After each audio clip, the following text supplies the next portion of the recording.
베트남에서 종교는 다양하며 불교, 가톨릭, 전통 민속 신앙, 자국의 토착 종교들이 혼합되어 있다. 종교는 베트남 사람들의 삶에 큰 영향을 미치고 있다. 베트남의 종교 구성 비율을 살펴보면 불교가 약 12%에서 15%를 차지하며 특히 남부와 중부 지방에서 많은 신도를 보유하고 있다. 다음으로는 가톨릭이 약 7%에서 8%의 구성비를 갖는다. 주로 북부와 중부 지방에서 신자들이 많이 거주하고 있으며 호치민시와 같은 대도시에도 큰 가톨릭 공동체가 형성되어 있다.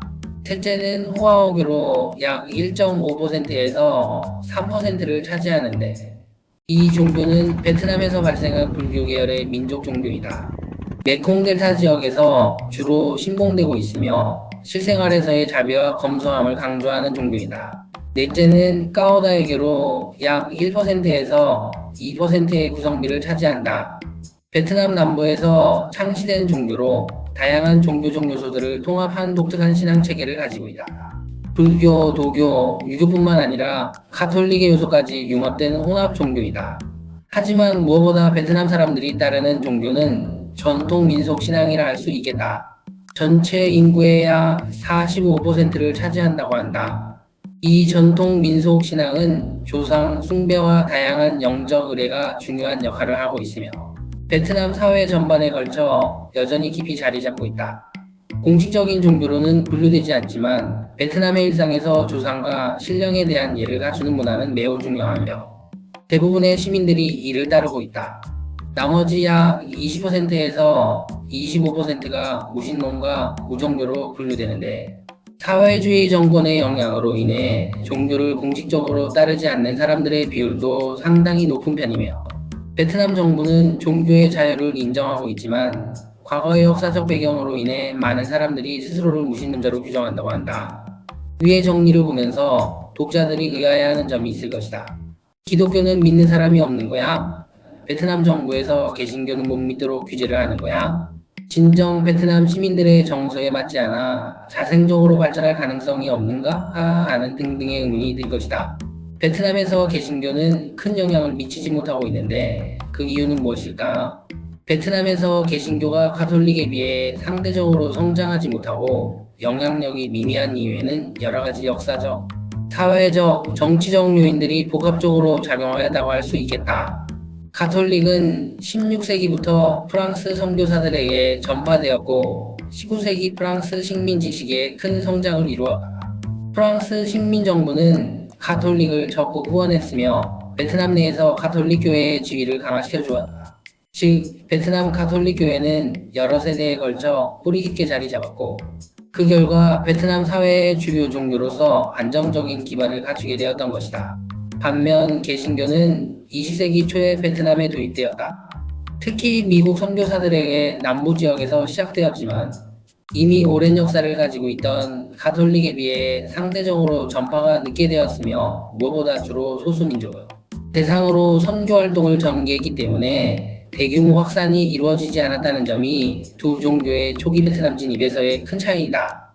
정치적으로도 정권의 두 종교를 대하는 태도에서 크게 영향을 받았다. 가톨릭은 남베트남 정권 시절 응호딘지엠 대통령의 강력한 후원을 받았다. 이 시기에 가톨릭 신자들은 많은 특권을 누리며 가톨릭의 사회적 지위가 강화되었다.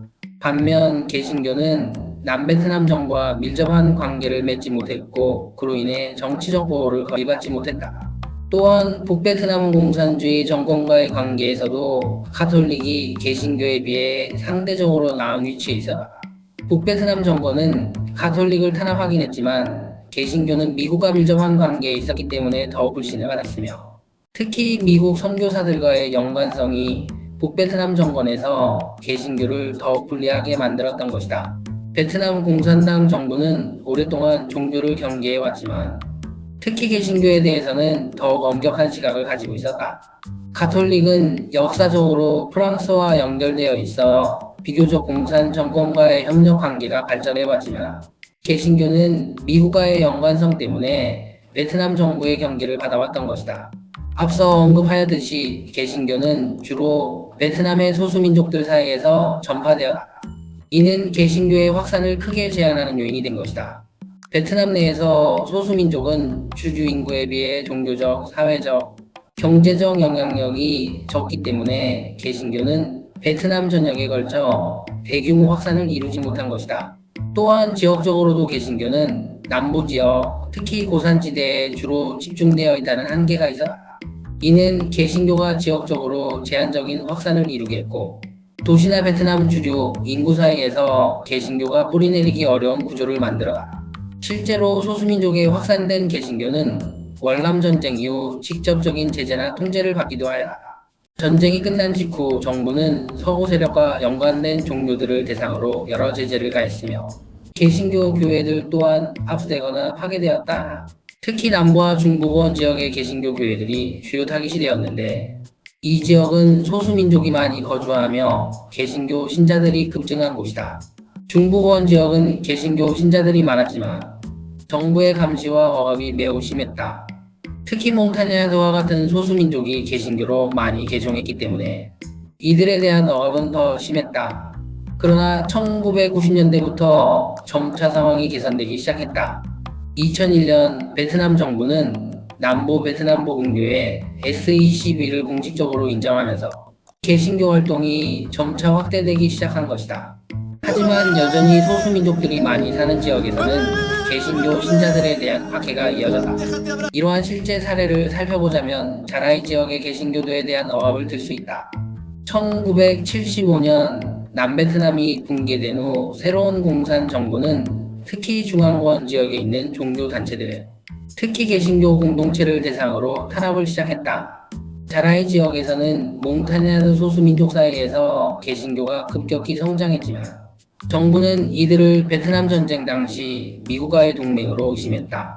당시 1975년부터 1999년 사이 자라이 지역에서 개신교로 개종한 사람들의 수가 432%나 증가했는데 이러한 성장은 현지 당국을 불안하게 만들었고 정부는 교회 제사 몰수, 종교 지도자들의 구속, 종교 집회 제한 등의 억압적인 조치를 취했다.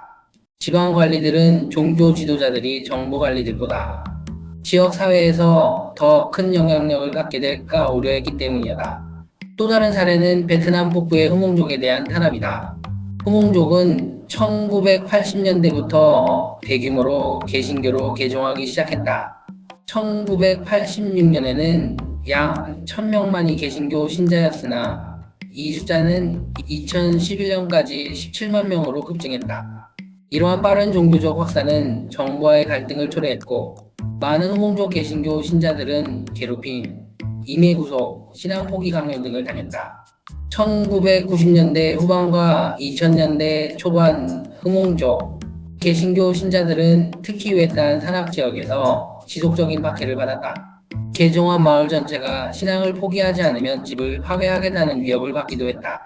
이러한 공격적인 조치는 종종 지방 관리들이 소수민족에 대한 통제를 유지하기 위한 필요성으로 정당화되기도 하였다. 결국 베트남의 개신교는 소수민족 공동체를 중심으로 여전히 성장하고 있지만 그 확산은 정부의 강력한 감시 아래 이루어지고 있는 것이다. 개신교는 비공식적이고 독립적인 성격을 가진 종교 집회가 많다.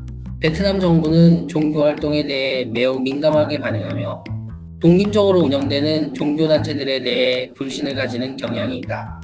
개신교는 작은 공동체를 기반으로 성장하는 경향이 있으며 이는 정부의 강력한 통제하에서 위축되게 되는 것이다.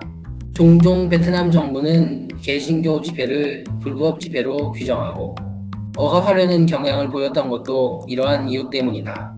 또한 개신교는 단일한 국제조직이었고 다양한 교파로 나뉘어 있는 특징이 있다. 이러한 구조적 분산성 때문에 베트남 내 개신교는 가톨릭처럼 국제적 차원에서의 통합된 지원을 받지 못하고 있으며 개신교가 베트남에서 성장하는 데 어려움을 가중시키는 요인이 되는 것이다. 마지막으로 개신교가 베트남에서 성장이 더딘 가장 큰 이유로 공동체 문화에 적응하지 못하고 있다는 점을 지적하고 싶다. 가톨릭은 베트남에서 오랫동안 사회적, 문화적 공동체로 자리 잡았으며 특히 교육과 사회복지 활동을 통해 강력한 사회적 네트워크를 형성했다. 가톨릭 신자들은 가톨릭 교회 공동체를 사회 공동체와 분리된 것이 아니라 공동체의 일원으로 자리매김해 나가면서 내부적으로는 서로 결속력을 다질 수 있는 기반을 만들고 외부적으로도 베트남 사회 내에서 중요한 역할을 하는데 기여하고 있다. 반면 베트남 내 일부 사람들은 개신교를 서구 제국주의와 관련된 외래 종교로 인식하고 있다. 특히 베트남 전쟁 이후 개신교가 미국과 밀접하게 연결되어 있다는 인식이 남아 있어 일부 베트남인들은 개신교에 대해 부정적인 시각을 가지고 있는 것이 사실이다. 이로 인해 개신교는 베트남 주류 사회에 완전히 뿌리내리기 어려운 상황에 처해 있다. 게다가 앞서 말한 사회 공동체라는 의식에 적응하지 못하고 있으며 이에 따라 베트남 시민들의 확산시키는 데에는 재정적으로나 정신적으로나 밀리는 것이 현실이다. 결론적으로 베트남에서 개신교는 가톨릭에 비해 상대적으로 성장하지 못했는데 이는 역사적 도입 시기, 프랑스와 바티칸의 지원, 정치적 보호, 정부의 종교 정책, 그리고 사회적 네트워크의 차이 등 다양한 이유에서 비롯되었다. 가톨릭은 이미 베트남 내에서 주류 종교로 자리 잡으며 특히 프랑스 식민지 기간 동안 교육, 법률, 행정 등을 통해 베트남 사회의 주요 문화적, 정치적 구조에 통합되었기 때문에 월남 전쟁 이후에도 국가의 구성원의 일부로 빠르게 변모하여 흡수된 것이라고 할 수 있겠다. 반면 개신교는 특정 지역과 소수민족 중심으로 성장하면서 베트남 전체 사회 내에서 영향력을 발휘하는 데에는 성공적이지 못하고 있는 것이다. 어찌 보면 개신교와 신도들이 다 가지고 있는 우월의식과 배타성에 기인한 측면이 있지 않을까? 라는 조심스러운 평가를 해본다.